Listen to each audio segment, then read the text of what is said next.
All right, welcome to the NGAdvocate podcast for number 22. This is Saturday, May 23rd. I'm Chris Dyer. I'm here with Viral.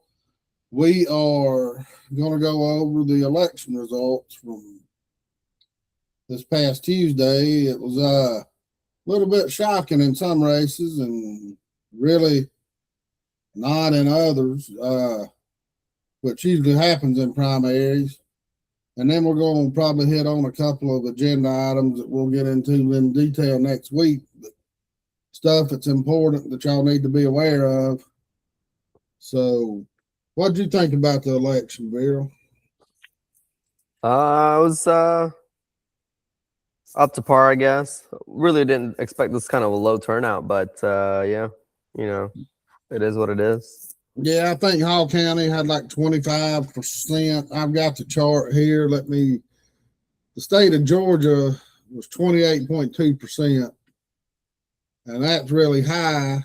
That's high for a non-presidential year primary. But that's because the Democrats turned out in force. They didn't win a lot of offices, but they made a lot of them a lot closer than it should have been. Right. I mean, I think the biggest thing was that for the governor, nobody did well except Keisha Lance Bottoms, and that just kind of shocks me with how she ran the city of Atlanta during COVID, and everybody just forgets that stuff. Yeah, politicians are really, really good about making people forget about the dumb shit they did before. Yeah, I mean, she just destroyed the city of Atlanta. I mean, it was on its way down anyway with crime rates and corruption, but it just went off the rails under her, and it just interactive mode. Hall County, we only had 37,544 people vote out of 144,000 registered. So we voted at about a 26% clip, 25.9%. And in an election year, and especially on the Republican side, where there's a lot of important races locally, that just kind of just baffled me. Because, and I talked to several poll workers that I know, and they said a lot of the baby boomers that they usually come and get the paper printouts of the who's on the ballot and everything, and sit there and look at it before they go into while they're waiting to vote. And they said that several of them were just talking. I mean, a bunch of them ended up leaving and not even coming back because they didn't even know who was on the ballot. And that's a good thing in a way that we had that many people on the ballot. It wasn't just incumbents and they could come in there and just check boxes. But it's a bad thing when they're that ill-informed. And that's why nothing ever changes. Yeah, unfortunately. And that's got to change. I mean, and I know a lot of people are disappointed for a lot of the people that ran because they had a good social media following or a good Facebook following. But what they don't understand is still about 75 to 80% of your voters don't use social media. Right. For anything other than keeping up with their grandkids or keeping up with, it's just something to get on to keep up with family members or something. They don't get into none of the social stuff. I mean, how many times have you seen posts? I'm tired of all this political stuff. I don't get on here for that. I don't get on here for this. I get on here to have fun. Well, that's all fine and good. And that's and it's like all the baby boomers, they still vote in mass and they still think that the mainstream media is legitimate. Back like when Walter Cronkite and all them were giving news, they still trust what they see. They trust Fox News. They trust CNN or whichever one they watch. They trust ABC or, and they think all these other sites are just not fake news. They just think they're more propaganda. They think they're more like the National Enquirer. Yeah. Is this whatever I watch is in propaganda? Yeah. Whatever you watch is propaganda. Yeah, no. And it's got to the point of where all of it's just trash. If you watch Fox News, you get half the story. If you watch MSNBC or now it's MS Now or CNN or whatever, you get the liberal side of the story. I mean, it's just, you don't have on broadcast network or even cable or satellite or whatever, you don't have a down the middle news source anymore. It's all propaganda. It's all propagandized and, and you only get the slanted version. Because nobody wants to know that they are. Well, the Uniparty is pretty good about, controlled opposition and working together behind closed doors, but making it look like, hey, we're looking out for you guys, not these other guys. And each side's evil when realistically, around 70 to 80% of the people have common beliefs and common goals. It's the extreme. They use this certain talking points to keep the people divided.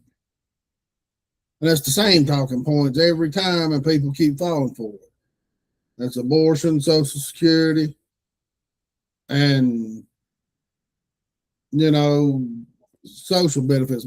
People's going to die if you don't pass more government health care. They just, I mean, just because you cut health care a little bit, that mean people's going to start falling over in the streets. The way they make it sound, but it's hit local politics too, and that's what sucks. You don't have true campaigns out there on people's policy. They just parrot the same talking points all the way through from federal to local. Yeah, they're looking at their federal, national level stuff as a way to, same lenses as for the local elections. So like, what is this? I think I sent you this screenshot as the reason why they never voted for, or they didn't vote for Shiv. So it's never voted Republican. I don't know where she got that from. I don't know what that means. I don't know where you get somebody's voting record. So he's a liberal Democrat working an agenda to infiltrate conservative areas as conservative candidates. They will make us look like NYC, where murderers are released without a bond in an hour, if arrested at all. The DA and sheriff work together, can destroy a city in a week. Okay, so it's okay for all these pedophiles to just be getting slaps on the wrist and child molesters just be walking free amongst us. All right. It's okay for Lee to do that, but that shows you they didn't even listen to Shiv's campaign or any of what he said, because he was totally against everything they said. Yeah. At least on face, he was against everything he said, or they were talking about. Yeah, he was 100% against it. Hell, he come out. Lee let that coach from Lanier Christian that have been taking upskirt pictures for the past 5 or 6 years, over 100 girls. Just let him walk. Let him out on bond, cut his bond from 175 grand to 32 grand, and let him out of prison. Not prison, but jail.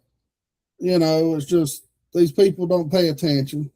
It gets sickening. So, and Shiv got 18% of the vote. I guess we'll talk about that one first, since you get into more detail of it. He got 18.8% let me pull it up right here. I got the Hall County results right here. It's State House. They got so many on here that you can't. Right there's County Commission. Yeah, Shiv got 18.14% of the vote. And you know, it's let me do this. I'll share it so we can all see it. You got it pulled up on your computer? I got it right here. Window. The election results. I got it right here. Yep.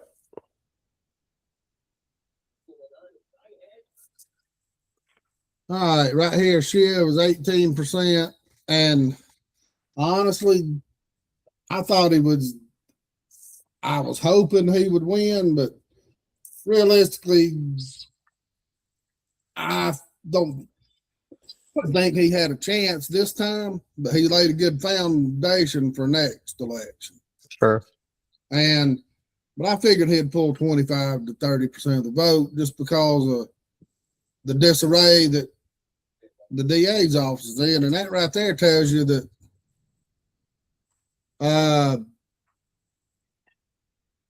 you know, that just tells you that people don't know what's going on. They don't pay attention. And with all the racial stuff that Shiv had to go through, you know, people literally calling him a freaking suicide bomber and thinking he's Muslim just because of his skin color. I mean, you know, forcing his religion on people. I mean, you know, that stuff's got to stop. Yeah, that's that boomer mentality, though. I don't think that's going to go away until they're just kind of gone. No, it's not. But, you know, people's just... That entire generation is just super easy to manipulate at this point. Oh, yeah. The only one still supporting this current administration in the White House. And, you know, I would say just about everything wrong with society as a whole or politics as a whole in this country. Yeah, the baby boomers are, you know, they are what's wrong with the country overall for the most part, you know, and I'm not knocking them, but they got theirs and they want it and they want to keep it, and you know, and they don't want change. That's all it is. Yeah. It's just the probably the most entitled generation there is. Yeah, and that's understandable. They grew up during the most flourishing period this country's ever seen. Mm-hmm. Not just for the rich. I mean, talking for everybody. Right. I mean, even if the people talk about the poor in this country don't have anything. Oh my God, you look at people that are damn near homeless. They're walking around $1,200 iPhones. You know, you look at what we have in this country now, the poor have more than the Vanderbilts and the Astors and the Rockefellers had in the early 1900s. I mean, the early 20th century, you know, the early 1900s. And I mean, they didn't have air conditioning. They didn't have, I mean, you know, the amenities we have now is just, it's just crazy. But back to Shiv and Lee, rumor has it he's going to run, he's going to serve for a couple of years, and then he's going to let the state take over and appoint somebody. But what the hell is that going to do if Keisha Lance Bottoms wins governor? I mean, you know what I'm saying? He's 75 years old. I mean, can he live? And I'm not being ugly. I mean, when you get to that age, you can get sick and things turn bad quickly. Right. I mean, I'm dealing with it with my parents right now. I mean, you know, that is a little concerning though too. You know, there's not a Republican candidate for governor that I would vote for, but also know how idiotic Keisha is. Yeah, I mean, I can't. So this whole governor race, I mean, for the state of Georgia, it feels like it's a big decline coming one way or another. Yeah, I mean, I can't vote for Rick Jackson. I mean, I just can't. I won't. And it's going to take some bunch of persuading to go to Burt Jones, and I damn sure can't vote for Keisha Lance Bottoms after what she did to Atlanta, Right. So, I mean, where are we at here? I mean, and we're going to have a DA now that's going to put his possibly the career,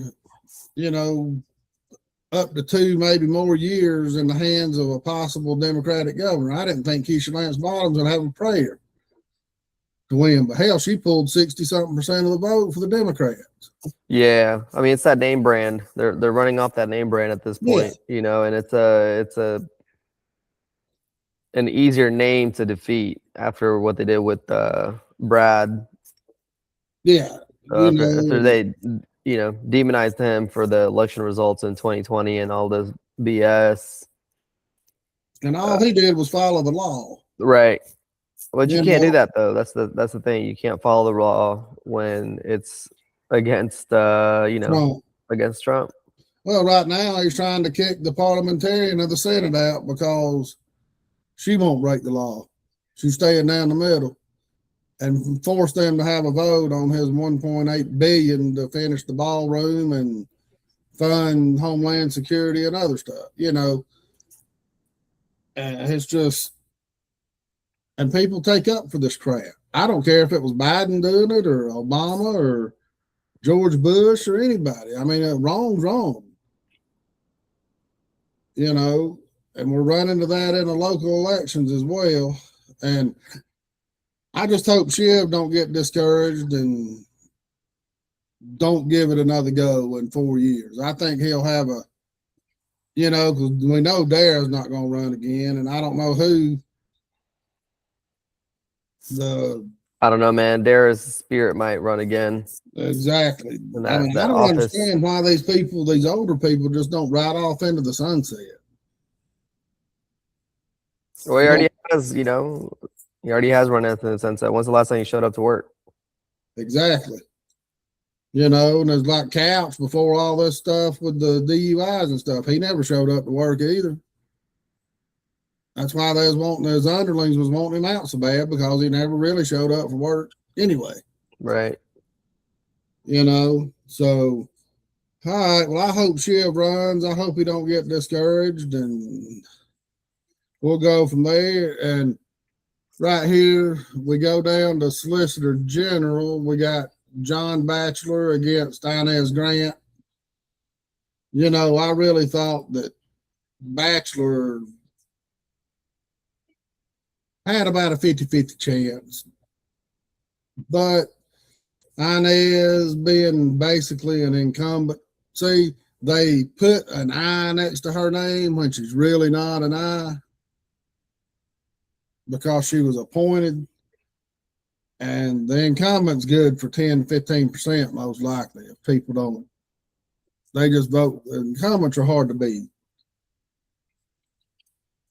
But John put up a good fight. I mean, he got 39.5% of the vote. Yeah, that's pretty good. He laid a solid foundation, and I think the way his message got out, he showed a lot of discrepancies in deficiencies in how the solicitor's office was ran. And you notice she started playing defense on her last couple of campaign videos. And by the time she got elected, she was claiming she's going to be tougher on crime. She's blaming it on having to clean up all that mess that Stephanie Woodard left. And that may be true. It may not be. But we're going to find out. And, and I'm hoping John runs again as well. He's a good guy. And that's what people don't understand. Him and I don't align on some things politically. Basically on, I'm a libertarian. I'm, non-violent, petty drug crimes. I lean more towards the rehab, and look, let's don't screw an 18 to 25-year-old kid life up, where he wants to throw the book at him, which is just typical. You know, I mean, that's just a lot of the conservative views, you know, and that's not a deal breaker with me. You know, that's just not a deal. That's what most people don't get is you don't have to agree with a candidate 100% to throw your vote with. I think if you align 70, 75% with somebody, I mean, that's worthy enough to get a vote. Sure. You know, that's just my opinion. I mean, because you're never going to agree. If you agree with somebody 100%, that just means you're indoctrinated. You don't have a mind of your own, in my opinion. And, you know, but I mean, most people don't. That's the thing is most people don't have the critical thinking skills to kind of come to a you know, a concrete decision as to who to vote for. It's just like the tribal thing is like, oh, well, so-and-so's voting for them, so I'm going to vote for them too. Right. All right.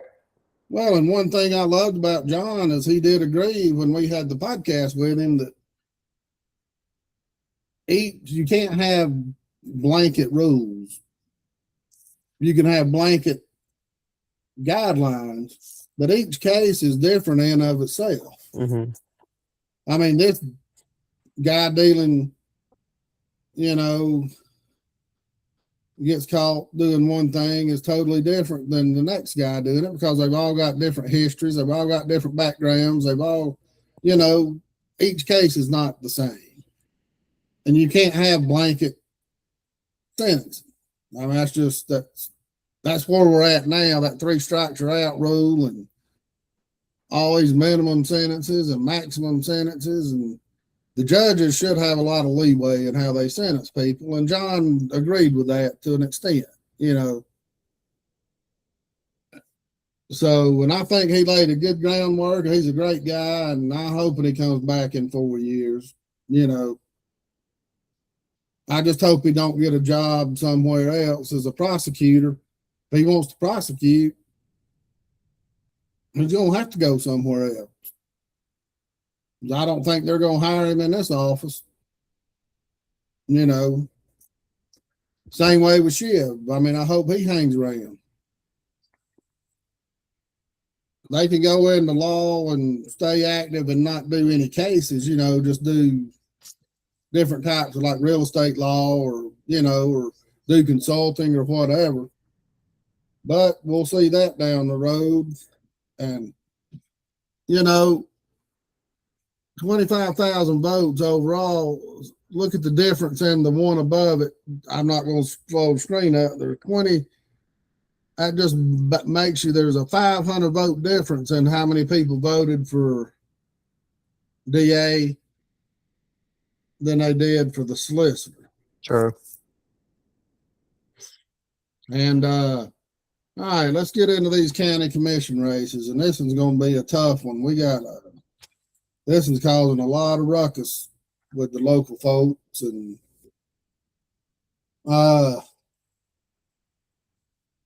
the social media consensus and the consensus of people paying attention to everything that was going on was hoping Corey Anderson to win. I was. It's time to get Kathy Cooper out. I mean, if we don't get her out this election, we may have 4 more years of the 3 amigos. Quite possibly. You know, and I think we're going to have, and you had mentioned you're running against Billy Powell next election. And, you know, and he, you know, if we run smart campaigns, we can get him on the ropes just like Kathy. You know, it's Corey got 18% of the vote, 18.2%. And here Kathy is, she come in at 43%. Had Mark Fall on. He's got a lot of the same ideas as Corey. It's just he's anti-real estate people on. That's their main difference. Is one was, you know, they got pretty much a lot of the same ideas at 10%. And then you got Mark Turner, who's in the runoff with Kathy at 28%. He didn't do a lot of campaigning. He had got a website and a social media page, and he got the 28% basically because of free chapel. I mean, let's just call it what it is. When you got a church with 15, 20,000 members in it, and their preachers telling you who to go vote for, that's who you vote for. That's true. You know, and nothing against him, but I'm putting my support behind him because he's not Kathy Cooper. And it's nothing personal against Kathy Cooper as a person. It's just how her voting record and how she stands with Billy Powell and Jeff Stowe. I mean, it's just the way and everybody's talking that Mark's got the same backers through his campaign contributions as Cooper. Well, that don't really mean nothing until they actually get on the board and you see a vote from them. I mean, just because you accepted campaign cash don't mean that you're going to vote. Yeah, but it still kind of does though as to who you're gonna help. You know, hey, gave you contribution money. You know, I gave you campaign money. It's time to return. These people don't make contributions just for the goodness of their heart. Well, in this town, if you look at everybody that pulled up contribution, the same people gave devout every any candidate that took money, they gave money to. Sure, yeah, you know, And cover your bets. Well, and that's why Gailey and Corey and Tyler and Susan and the ones that didn't put in campaign disclosures because they didn't accept donations. They just told them, look, we're running under $2,500. If you accept under $2,500, you don't have to disclose. Right. And I think that's what speaks volume to, you know, I mean, shoot, the sheer fact that Corey even got 1,400 votes. Yeah, you're looking at Corey getting 18% and him not spending over $2,500, taking in no campaign contribution. Right. I mean, he didn't even spend over $2,500. Yeah, exactly. So I think that speaks volume compared to what 40-50,000 for each. You look Cooper at Turner raised, I think, $30-something thousand.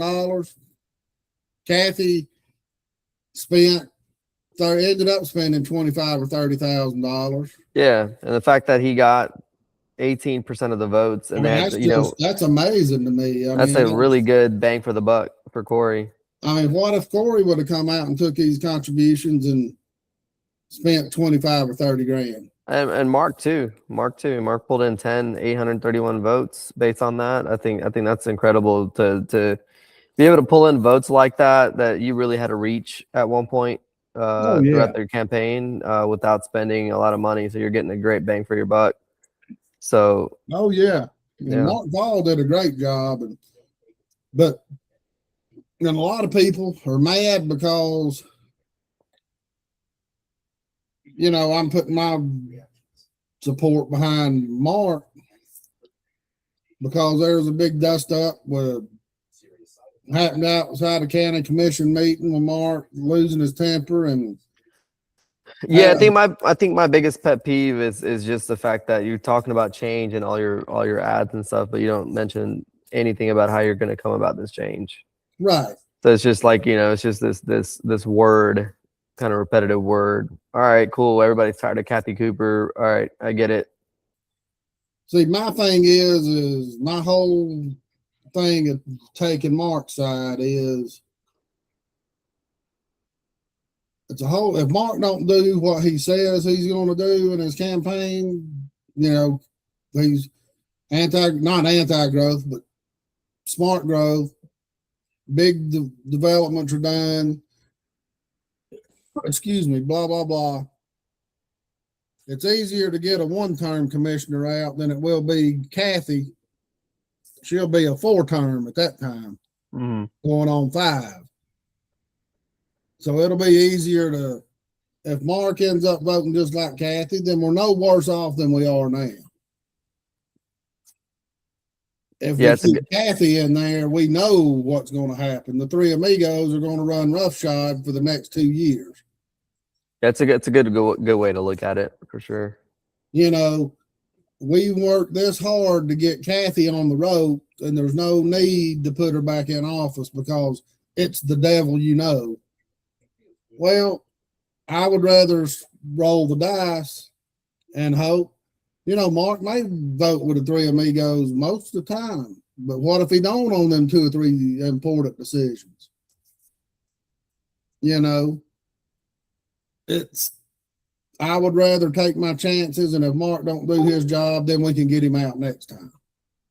Yeah. Whole lot easier. And you know, and what happens if I will get into this one in a minute? Shannon's turned over to the swamp too, in District 3. What happens if you get Kathy back on there and Shannon on there? If he beats Tyler in the runoff, then David Gibbs is going to be up there by himself. It's going to be 4-1, and you are not going to have a prayer of changing anything. Well, I think at that point it's like the voters get what they ask for. But that's a reality. I mean, at least if you got Mark on there and Shannon on there, David might can be able to talk a little bit of sense into, you know, when they have them the executive sessions and stuff. I think at that point, you know, the low voter turnout at that point, and then the fact that you let these people back in just because you didn't decide to show up, like you have no right to complain about the traffic, about the growth, about any of this stuff, because you literally 13.2% or 13.4% of people showed up to vote in these primaries, regardless of, you know, how much folks have advocated to go vote. These are important elections because you're local elections. If people don't care to show up, you know, make excuses as to, oh, I had to work, I had to do this, I had to do that. Well, you had almost 2 weeks, 3 weeks of early voting. Yeah, and I think early voting ends up hurting the turnout anyway because everybody's other philosophy. Oh, I'll just go tomorrow. I'll just go tomorrow. Right. You exactly. know, and then it ends up getting they don't have time, and then they end up not being able to go on election day. Right. To where if you just have one election day, then people make plans to go vote. Sure. And the reason they did this is because all the prima donnas was bitching because they had to wait in line to vote. When I first started voting, I can tell you this, when I first started voting, I voted at the Catholic Church on Anoda, the first 2 or 3 elections. Never had to wait because it was a big old polling place. I mean, they had a huge place, a lot of people. But when I moved to Chestnut Mountain and I voted at Chestnut Mountain Baptist right there at Tanner's Mill Road and all that, across right up from McEver Elementary. Now it's World Language Academy. But I waited an hour and a half to vote sometimes. I mean, the line would be down the sidewalk just because so many people live down there. I was just part of it. And now they want to make it to where you can just walk in and walk up to a machine and vote. And that's where you end up with all this election fraud that they talk about. You leave these machines out for 2 or 3 weeks at a time. You know, they're just open. It just opens up a big can of worms that we don't need. But you look at all of District 1, how many people live in South Hall? I'd say 50% of the population of the county live at the south end of the county, and 8,013 people cast a vote.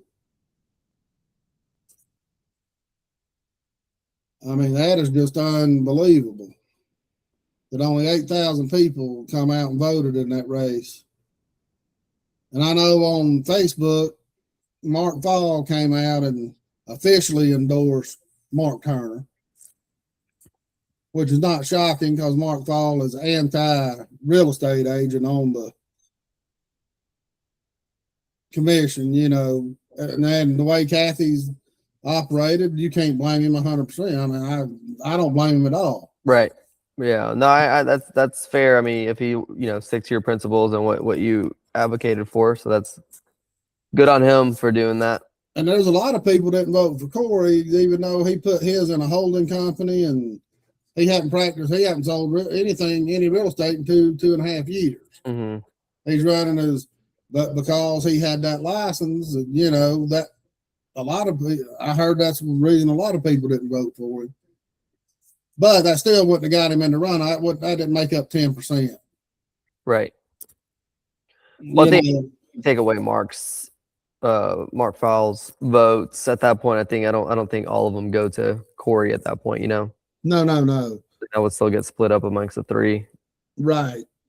And even if they all did, that would still be neck and neck, Corey and Mark. Right. Turner, So, but Corey, I'm proud of Corey. I mean, I hope Corey get in. And yeah, like I said, man, I mean, the fact that he's able to get 18% without spending a lot of money is great. So just imagine, if they would have spent more money and actually raised money. Well, yeah, and it ended up a lot of the early campaign functions he had that they didn't produce the results that he liked, but he's a first-time candidate. You got to try stuff to find out what works and what don't. Right. And he learned a lot. And I don't think he's going away. I think we'll see him back in 4 years. Mm-hmm. I mean, because when we talked after the debate and a few times after that, he said no matter what, he's not giving up. I mean, he's still going to stay involved, and Yeah, and as he should, and I think that'll go a long ways for his next campaign. Yeah, no doubt about it. Yeah. And so, and I think he did a great job. But I just can't vote for Cat. I mean, I can't vote, but I'm in that district. I'm in District 3, but I just can't push Kathy. Nothing against her personally. I mean, it's, the way her votes speaks louder than anything that ever come out of her mouth. And her actions. I mean, that's what people don't understand with these politicians. You got to look at their voting record, not what they say. Right. So let me get over here and scroll on down, and we'll get to District 3, where this vote right here was crazy.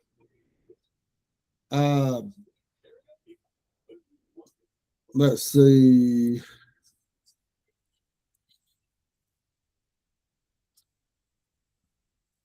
All right, we got this vote was just a toss up. Only 6,700 people showed up. And Tyler won with 36.5%. Shannon come in the runoff 32%. And Steve Gailey come in 31.5%. Third place. Steve didn't even get out and pound the pavement. He didn't do anything. He just put his name on the ballot, had a website, and run Facebook ads and stuff. Lost by 49 votes. Better turnout. He beat Shannon. It's crazy though that the fact that both of them didn't raise a lot of money. Oh, Steve and Tyler both ran bare bones campaigns. Right, compared to Shannon he had $70,000 in the coffers. He spent he gave himself a $50,000 loan, plus he raised like 30 grand, 35 grand. He spent, I think, what was it? Last time we looked, he had spent like 35,000 or something expenditures. Right. For a county commission seat. And he still couldn't get enough votes if it wouldn't have been for Gillsville and Greg Poole. Is Greg Poole endorsing him? Pretty much. Yeah. He didn't come out and say it, but Shannon won Gillsville and Lula by 40, 50 votes each. And that's a lot when you only got 6,000 people. You only got 2,100 votes total. Mm-hmm. You look at a 50, 60 vote difference in some of these precincts. He won Lula and Gillsville decidedly. And, and I was talking to Tyler, and he was telling me, because he ran out of time, he went out door knocking and meeting people in the community, and people talking to people walking their dogs and everything else. And the communities he didn't do door knocking in are the ones he lost, the precincts. If he had time, if he'd have had a few more weeks to get to some of these other communities, he may have got to 50% just on his own. Yeah. And that's the thing, man. I think the voters need to look at the fact that Tyler's running this without spending over $2,500. Nothing, just like you said, bare bone campaigns, and the fact that Shannon's spending over. I thought the number was $40,000. I didn't know it was 70 something, but that's what he had. He raised like 35 grand or 40 grand from campaign contributions, but he gave himself a $50,000 loan. Gotcha. So yeah, I mean, you're running a campaign at almost, a 6-figure campaign, and you still don't get even 50% of the votes. Is kind of sad. Yeah, you don't even get when you're running against two opponents that are running bare bone campaigns. Yeah, Steve got that many votes off name recognition. Right. And I'm gonna tell you this, and a lot of them people up in North Hall didn't go vote because they said, hell, Steve's gonna win this anyway just because of who his name is.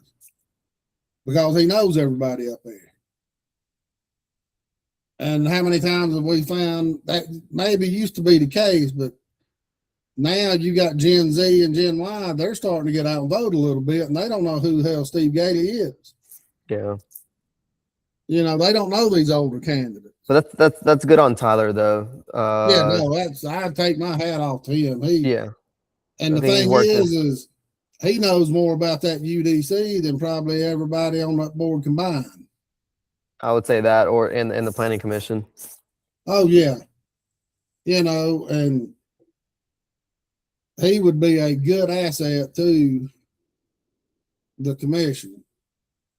And I think out of all of these races, I think Tyler's right up there. I would say probably one of the best candidates for the job, for an open seat at least. Yeah, he is. He's very qualified. He's very smart. He's very detail oriented. And I'm voting for Tyler. I voted for him I voted for Steve in the primary just because I thought that Steve has the backbone and I'm going to say he knows where the bodies are buried, per se, to where he can hold Kathy and Billy Powell in check. Mm-hmm. He knows all the stuff that's going on from when being in the commission years ago, and he's been around long enough, and that matters to hold those people in check. You know what I'm saying? And where with Shannon, we're going to get more of the same. I mean, once Stan Hunt dropped out, Shannon went from being a wild card candidate like Tyler to what the establishment started backing him. Right. And then that's I think, we've talked kind of discussed this a little bit, but if Shannon loses his primary, I think, Gina stays in, because again, something established or backed by the establishment so far. Yeah, and Gina she's got 4 donors. Yeah. One was a family member, a friend, don't know who she was, but the other 3, Richard Higgins, Stan Hunt, and Stan Hunt's wife. Right. So and I think if Tyler wins the runoff, she's going to stay in. So that's going to be their candidate for the actual election to run against Tyler. So yeah, that's going to be interesting how that plays out. But mark my words, she's going to drop out if Shannon wins this, and they're not going to let have any challengers against them. No, and I don't doubt that one bit. And I heard that, and I've talked to several people that told me that the swamp wants Tyler to, excuse me, wants Tyler to win because they think that Gina would have an easier chance to beat him than Shannon, or if Steve would have ran. That's interesting. But I don't think they understand because there's really no reason for her to be running as an independent outside of just wanting to be on the fall ballot. Right, and that's only like a backup plan for the establishment. It's a safety valve for the swamp. Right. That's exactly what it is, and she can claim all she wants on like the debate and everything. She just where your money's coming from speaks volume. Yeah, and and that's the only thing. And like we talked about earlier, that's why people are saying let's just keep Kathy in instead of putting Mark. I'd rather take my chances. Even people that play craps, by God, or roulette, they hit big once in a while. The house can't win all the time. But if Kathy gets in, the house is going to win every time. I don't trust either of them enough. So it's one of those that I just walk away from that game. I don't want to publicly endorse either of them at that point. I get it. I don't blame you one bit. Anybody that wants to vote for Kathy, I don't blame them one bit. I mean, it's a personal decision, and I don't hold it against anybody that does. That's the thing about me. You never lose friends over politics and religion. That's just the way I've been brought up, and that's the way I run my life because it's a personal decision for each and every person, and I just don't think this establishment understands the intestinal fortitude and the drive that Tyler Crawford has. I mean, he's out here knocking doors every day. Actually talking to the people in the district. Yeah, and imagine that. And he gets out and personally knows these people. I mean, the other day, I had one of my friends message me and said, "Oh, Tyler knocked on my door the other day and he spent 2 hours sitting down just talking to us." I mean, what candidate does that? Right. Most people would just say, "Hey, I'm Tyler Crawford, blah, blah, blah," or "I'm so-so. Here's the information. I'd really like you vote." Maybe take 5 or 10 minutes to talk to us. Mm-hmm. So, I mean, he's a one of a kind. Tyler, he'll be good for Hall County. I just hope that he don't get on there and it's like Greg Poole, just wasted vote. You know what I'm saying? It gets frustrating, and I know it does, but you can't make change, and unless it ain't gonna happen all at once, and that's what a lot of people are disappointed in right now. Sometimes you win when you lose because you've got to start somewhere. And a lot of these candidates this year, like Shiv, John Batchelor, Corey, Mark Fall, they got people talking. And when people talk, it starts to snowball. I think when people start to talk, they start paying attention a little bit more to as to what's going on. I think it's a little bit of a snowball effect at that point. Sure. Yeah, and I mean, and it lays a good foundation for the next election if these people continue on. Sure. I don't know if Mark Fall will run again. I'm not asking, but I know Corey's intention is to stay involved, and I know Mark's going to stay involved because he's got business interests down there. I mean, he's got a winery that's trying to get forced out because of all the growth. But and up here in District 3, if we get the wrong person in, it's going to end up just like South Hall. Nah, I don't think it'll be like South Hall. I think you got too many of the folks of the establishment up that way to let that happen too quickly. Well, number one reason it can is a lot of it's septic tank. You can't have the high density. You can't have the 4 units an acre. But the thing about it, with all this agricultural land and stuff up here, even with 2 units an acre, that's high density up here. And what little bit of sewer we've got will be overtaxed. The sewer was ran for businesses. Right. And you can't overtax that sewer because we're held hostage pretty much by the city of Gainesville. They'll just charge what the hell they want if we want to tap into the sewer, because they're eventually going to start getting taxed with all the growth and everything. It's just because Hall County's already tried to go into White County and get sewer capacity from them, and it just never worked out. Right.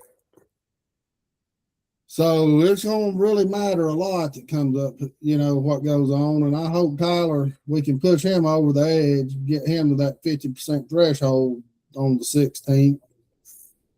And the next race, which is kind of baffling to me, not that there's a runoff, but who the runoff's with. I figured it was going to be, everybody figured it was going to be Susan and Carla Baker would be in a runoff, because it's Joe Anglin.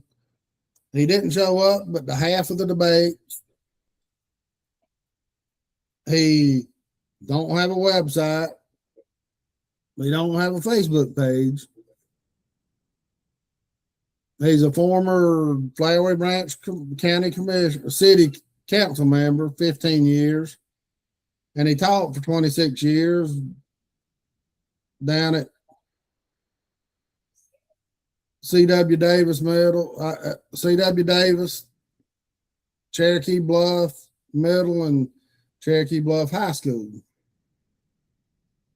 And this dude pulls in 44% of the vote. I mean, he don't have any campaign disclosures because he didn't operate under, and it tells you who's behind him. And you don't know who's behind him because he ran and what's baffling is he carried North Hall, Claremont, and Quillian's Corner. And nobody knows him up there. I've not talked to one person that knows who he is. Nothing against him. I mean, I don't know him from Tom's House Cat. I just know what they had about him in the paper and talked to people I know that live in South Hall. He was that's a head scratcher. I mean, he was well liked on the city council in Flowery Branch. I mean, I get that. I mean, but that's Flowery Branch. That has nothing to do with North Hall. It's not like Flowery Branch was in the papers like the Gainesville City Council is all the time. People in North Hall don't know who Flowery Branch City Council members are, like they do the Gainesville City Council. I don't know. That's just a head scratcher to me. And Susan did well in every district she was in. I mean, she ran second every single time, just barely enough behind Anglin to where he could get that little bit extra vote up to 44%.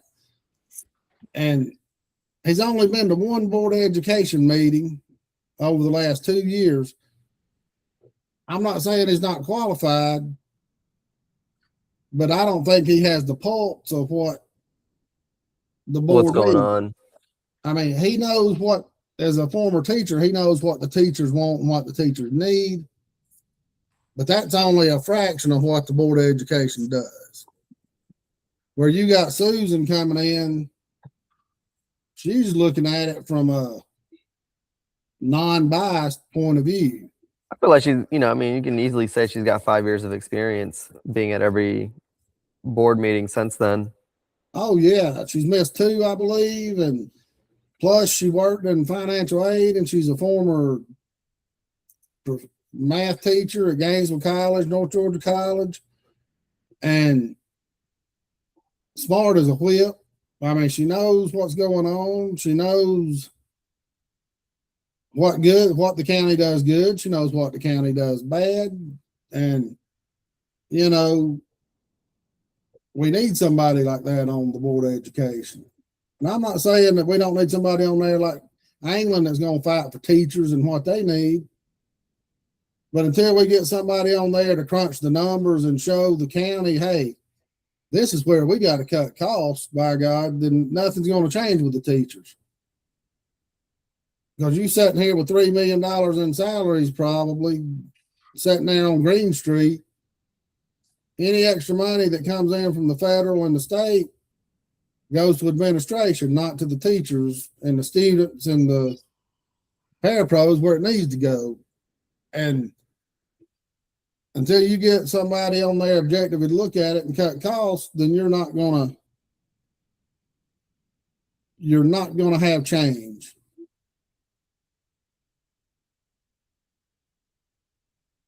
And I think Susan's got the guts, and she's done it before. She'll hold Schofield's feet to the fire too. She ain't gonna be scared to stand up and speak out against him when it needs to be done. Like the rest of them, they just sit there and it's just a yes man. They're just yes people.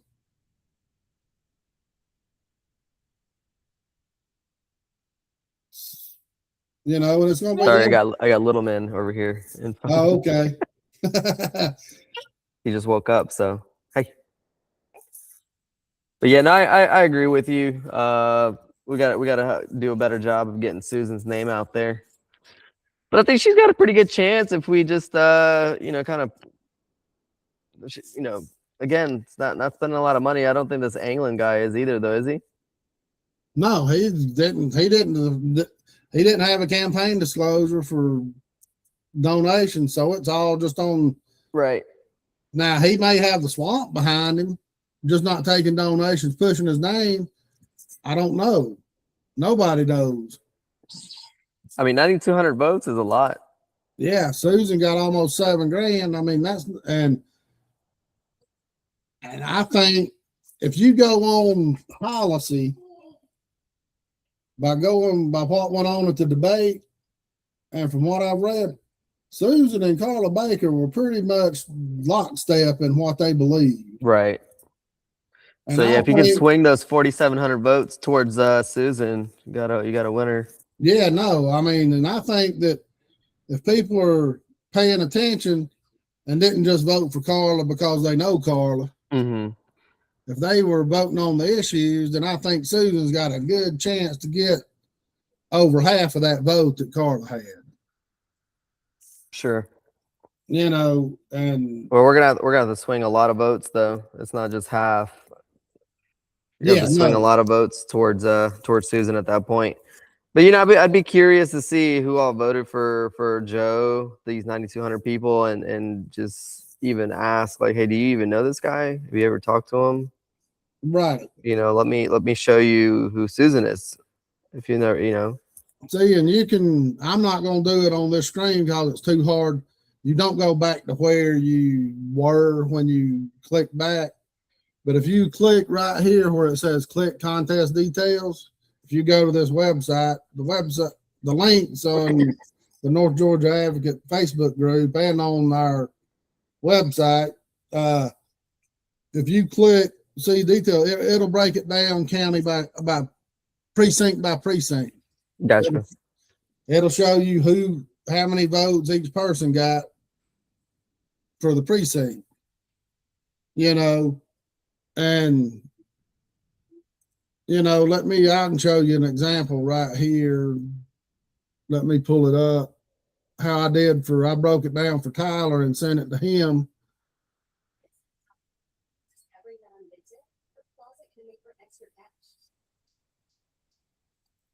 That's an Excel spreadsheet. I'm gonna pull it up and you can see what's going on. Let me share this screen. There ain't nothing else. Let me stop sharing this and I'll share the other one. This is just real quick. You can see kind of what's going on. I got it broke down.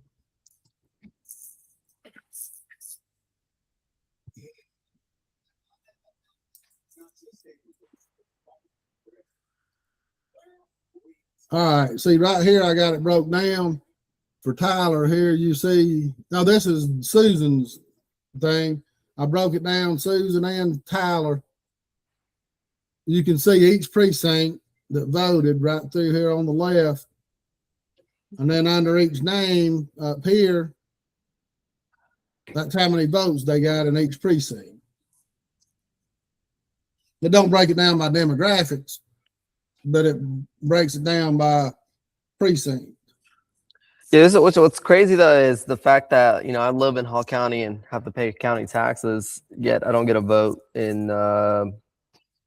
these Hall County Board of Education elections simply because I'm within city limits.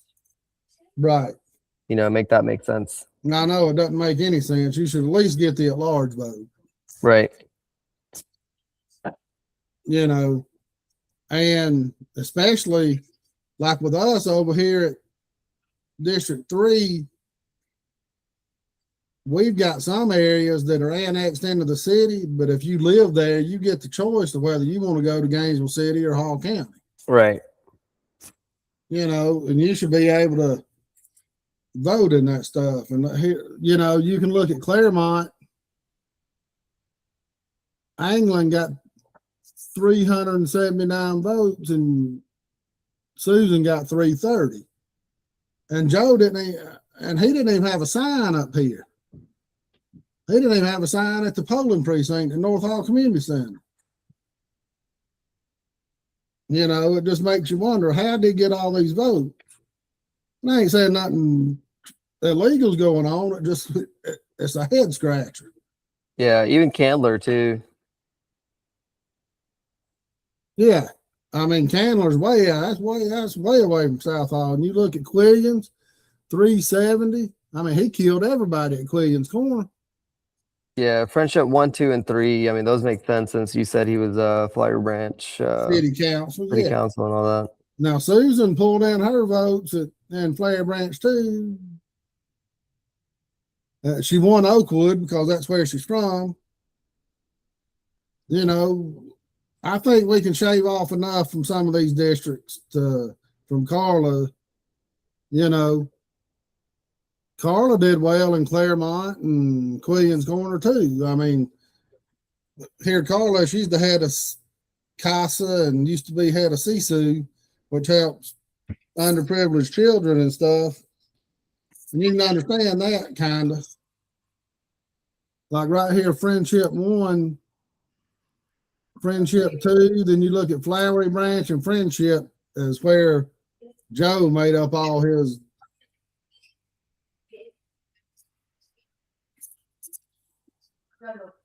Now here's District 3. Let me get over here to District 3 for Tyler. And you can see the difference in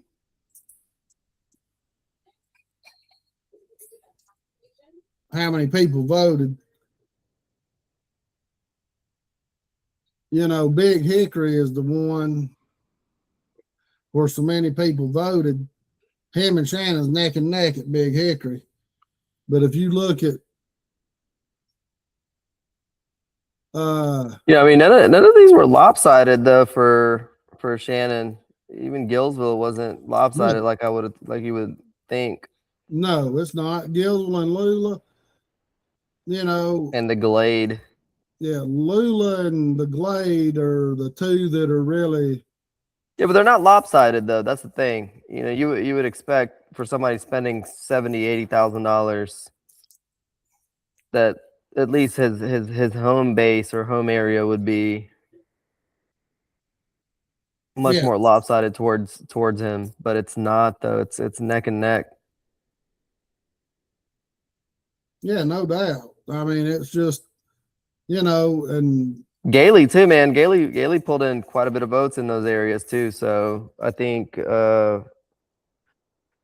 I think more people kind of see through the fact that even though he's spending so much money, he's not the guy for the job. Right. Because if you spend that much money in your own areas and you're not lopsided, you don't have lopsided victories in those or the votes, I think that's pretty telling as at least that's the way I'm reading it, is that people don't trust you. No, that's 100% the way you got to read it, I think. I mean, you figure, he'd at least have 3-1 vote, 4-1 votes in those areas. Right. And I think a lot of it is I think he's gonna have to kiss a lot of Trump's ass in the next set of videos and stuff to really right. pull more votes out of that area. And one thing that is getting me is I've heard from people, he hadn't put it out on his videos yet that I've seen, but he's trying to harp on this thing that he's already put it in one ad, but he didn't mention that I'm born and bred here, I'm raised here, I'm your local guy. And what he's getting at is everybody, his bots are all over, not his bots, but his buddies that are going around trashing everybody in these Facebook groups are talking about how Tyler's nothing but a big liberal from California. He's not even from here. I've been seeing those, and there's all of these little Tyler guys from up in the Lula area. Yeah, I mean, come on. Tyler's been in Georgia since he was like 10 or 12 years old. I saw the Florida or the California comment from the guy that owned the disc golf place, which was amusing. Yeah, that's where Shannon had one of his illegal things up there. Yeah, that was expected. But number one, there's about 3 or 4 things in life that a person can't help. You can't help who your parents are. You can't help where you was born, and you can't help where you live until you're 18 years old. Tyler moved to the state of Georgia when he was like 12. I think he said they was 12 or 13 or something when they moved to Atlanta because his parents worked at Lockheed Martin. To me, if you've been here all through middle school and high school, you're from here. Right. A 10-year-old is not going to carry California's political beliefs with them. And even if his parents were liberals, Tyler's been out of his parents' house for 20 years. He's got his own belief system. You know what I'm saying? He don't. Right. Yeah, no, I think he's making it very well understood with this door knocking campaign that he's running, that he's not your typical California liberal, and there's a reason they left California when they did. Right. And a lot more people are doing that now, and so I think that's about enough on the election. None of the other matter. I mean, I don't even know if Gina's going to get the signatures to be on the ballot. She's going to end up having to get around between 1,700 and 2,000 signatures. Yeah. Like I said, man, I think like it's just a backup plan. I think she'll get them if they need them. Because she got till July 13th to turn in her signatures. Yeah, I think they'll get them if they need them. I think that's my personal opinion. It's like we said, it's a backup plan for the establishment. Right. Now, one thing that I want to bring up before we get off of here is we got one huge development that's been brought back from the dead. We got a article about it in the Facebook group. I haven't put nothing up on the website yet. Out on Sardis Road, before you get the old H&H Superette and all that out there where Sardis Road comes in at the red light at Dawsonville Highway, they're wanting to put in, it was going to be 400 boat slips. I mean, boat storage and RV storage, plus retail and office buildings. So the project narrative states about develop up to 60,000 square feet of commercial space and up to 500 storage spaces for boat and RV storage. Right. The original was going to have retail and high density, though, right? Yes, but they only had, and they had living, they were only going to put in 30 units because they put the moratorium in. You couldn't have more than 30 units. And the new plan, they eliminated the retail. They eliminated the retail and they're put in more boat slips and RV storage. They eliminated the high density and put in Yeah, commercial and left the storage as it was. The storage and the business, right? And I don't necessarily see this as a bad spot to put this, honestly. Just up along where Sardis is, there's not a lot of commercial stuff in that area, and it's a big piece of land. So with the boat storage, I think it's a good spot for a boat storage too. That's just my personal opinion. I know people are upset that it's going right into the middle of a residential area and whatnot, but there could be a lot worse things that could be coming up in your backyard in a residential area than boat storage and RV storage facilities. They're not that loud. You're gonna have people going in and out of there from time to time. That's it. my main issue was with how they're doing. There's no sewer. It's gonna be two big ass community septic tanks. Yeah, I mean that's fair. I get what you're saying in that regards. I think that needs to be kind of checked as far as the commercial usage goes. Sure.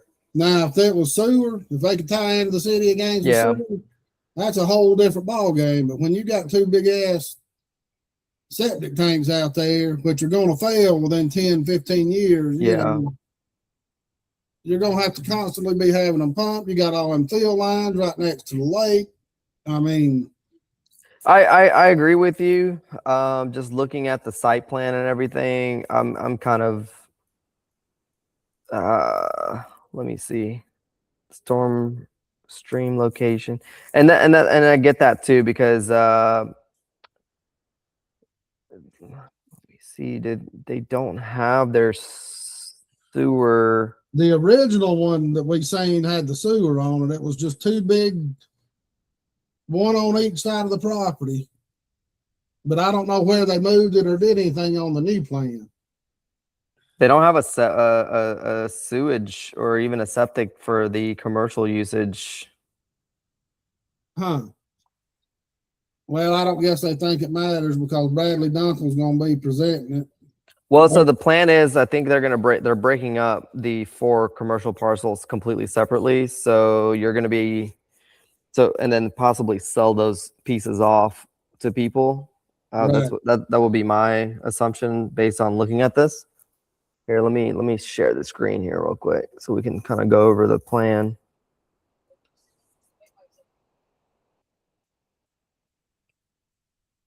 And while you're doing that, we need to bring up that now the owner of the property is Billy Powell, a county commissioner, and who's developing it is going to be Brian Rochester's group, Rochester and Associates, DCMI. Or DCCI, DMMI, whatever the hell it is. And Bradley Dunkel, who's new planning commissioner, is going to be presenting it to the county commission. No conflicts of interest all over that one. All right, can you see my screen? Can you see my cursor right here? Yeah. So yeah, this is what I'm thinking is, so you got Dawsonville Highway right here, and what I believe so you have your septic right here. This is the septic for the wash station and whatnot for the boat storage, and I feel like this is something that probably Billy's going to develop himself, or sell it to the highest bidder once it's done. But then these parcels, as you guys can see right here, this is broken up into different pieces. So these pieces right here, I believe, would be sold off to other developers, let them build it, and let them figure out their own septic tank and whatnot.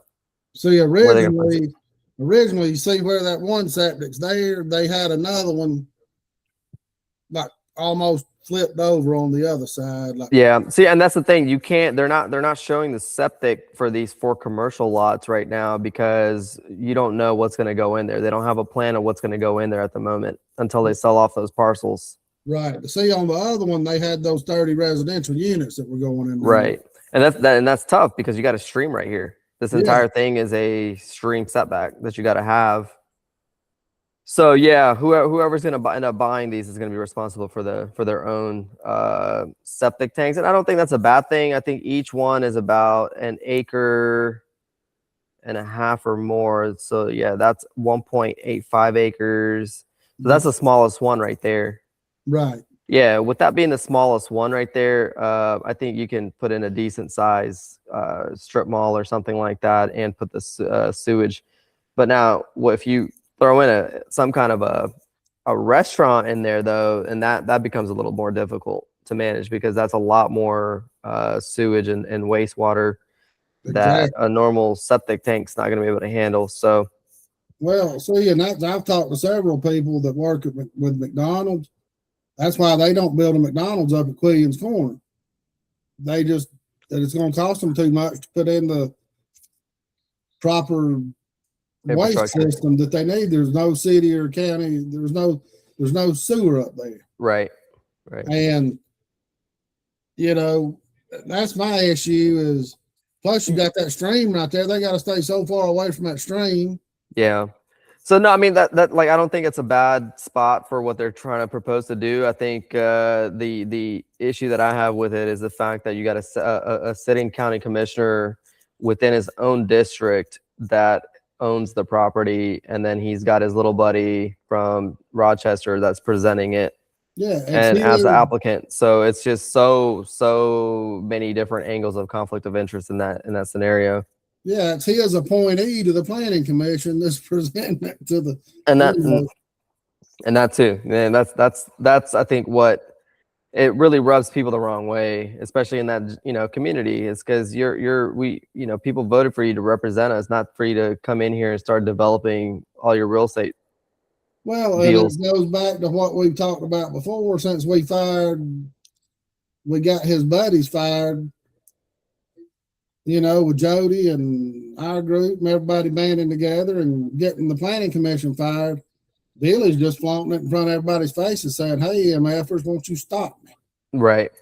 I mean, he's not even hiding it anymore. Essentially. I mean, yeah, essentially.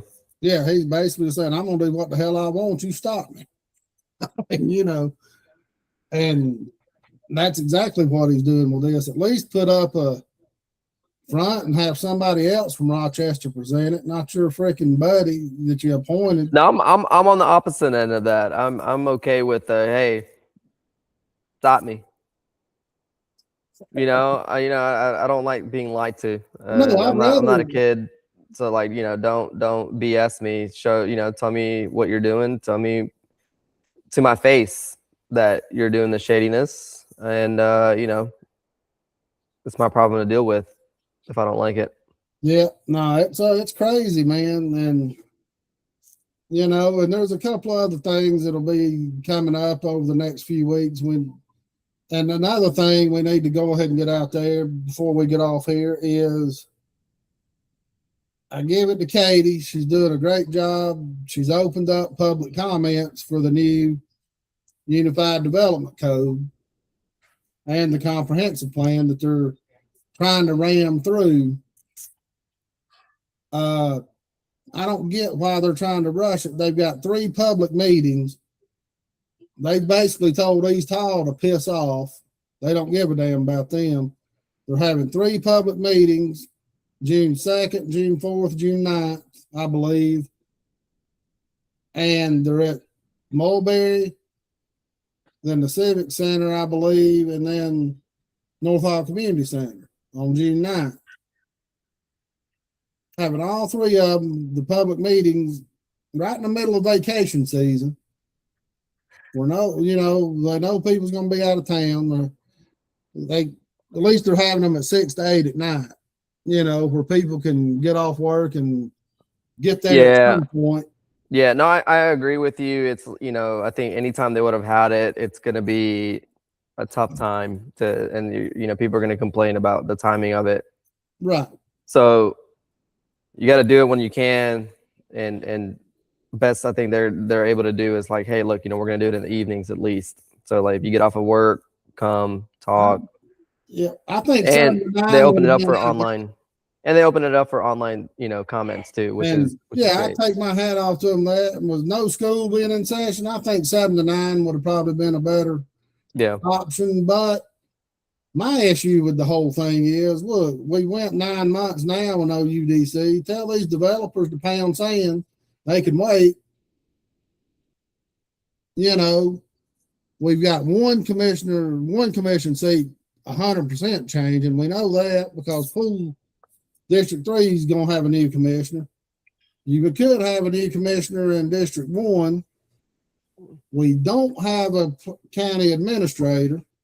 Well, I think stuff like this doesn't just hurt, not necessarily hurt, but like slow down developers, but it's an entire industry that you're slowing down. So, because I've talked to engineers. Yeah. They're like, man, if Hall County and even Forsyth County, if they can just figure out what the hell they're wanting to do with these moratoriums and stuff, we'll have a better idea because our workflows either stalled or slowing down because our clients don't know what they want to do moving forward. So and then you got contractors that are backed up. You got insurance folks that are backed up. So it's just a domino effect of the entire industry and stuff that we don't necessarily think about behind the scenes. Oh no, it flows downhill. I get it, but I don't understand why they want to rush now. Well, because you got pressure from all that entire industry starting to push down on you now. Right. It's not just the developers at this point. But you got 3 major players that should have a say so in it. It's may not even be involved. Yeah. Come next year. I agree. And I think that's another reason. I think it's the uncertainty of who's going to be there, who's not. We need to get this stuff passed before, before we possibly aren't all together to be able to push this thing forward. Right. No, and I get that. And I think they could come up with a interim plan per se, a temporary plan, and then work towards a final one next year, to get the ball rolling, Sure. Just go back to, kind of a middle ground between the people that don't want growth and then developers, and just something temporary for the next 6 months. And after the election, then they could hit the ground running with the new people, but it is what it is. And, they probably ain't going to listen to you. They hadn't in the past, but at least now you've got your avenue online to where you can make your voice be heard, and it'll be part of the public record. And I'm not saying that to discourage people from speaking out. I'm just saying, don't be shocked if you have your expectations in line. Yeah, you got to have your expectations in line, and it's just one of those things to where at least you got an outlet now, and it'll be part of public record. Because even now, Katie's been reading comments from online submissions to objections and all that stuff. The people submit comments online, and that hadn't happened before. She's making a concerted effort to be transparent. Yeah. No, hats off to her for that. There's a few things I think they've already kind of thought about as far as the reversion part of it, where if so and so doesn't get it's to prevent developers from just kind of sitting on a piece of property that's been rezoned for like years and then try to sell it down the road or something like that, which I think it's a great idea in that regards. Well, I think it's got to be, if you don't do something within 5 years, it reverts back or something. Yeah. You can't sit like that one on Browns Ridge Road, sat there for 30, 40 years. I mean, you can't do that. And and one last thing before we get off here is something ain't right with Zack Propes is resigning. The 5 commissioners refused to talk about it. The paper, WDUN, everybody. That's basically saying that's classified information. We can't talk about it. It's privileged information. We can't talk about it. And now there's strong rumors coming out. He's getting a freaking severance package. If you resign of your own free will, you don't get a severance package. Something's not right, and the county needs to come out and tell us. Yeah. Well, you would think David Gibbs would come out and say something, but well, he can if the other four vote him down. I mean, that's executive session stuff, and if three of the two, even if it was Greg and David wanting to bring it out, they can't. Yeah. Because the three amigos are voting, and that's one reason. If at least we get Mark on there, we might have a chance to go 3-2 the other way on some of this stuff. It's not set in concrete, but something's not right. And if we're having to give him a huge severance package, by God, the taxpayers need to know. Right. I mean, there's no reason for that to be privately hid. And I guarantee it's private because he's Jeff Stowe's nephew by marriage or first cousin or something. I mean, it's a pretty close family member. I mean, and it ain't right. And that's the stuff that this county's got to stop doing. Well, you got to get the right people in there. Exactly. I mean, and we're trying. I mean, that's all we're doing. So I think next week we're going to have, I think Steve Gailey's going to come in and talk about the District 3 race and what he thinks about the elections. And we're probably going to have 2 shows next week. And then we're going to have Tyler Crawford on at the end of the week next week when he's got a little bit of time. He's having to do campaign primary paperwork and get all of his ducks in a row to, and he's still pounding the pavement. And we're going to try to get Mark Turner on as well. So, and maybe Kathy Cooper. So we will be on next week. Probably we're going to try to film probably Tuesday and Thursday of next week, possibly. So we appreciate y'all listening. You got anything else you want to add, Viral? No. All right. Well, y'all please pay attention and go to the Hall County website and get the agendas and look at what's on the docket, and go to the Facebook page and our website. It's got all the links on there and the articles that I've written and on the website where you can get any of this information you need. So we appreciate you listening, and we will be back next week. Early next week. Early. Yep. Well, thanks a lot. See y'all then.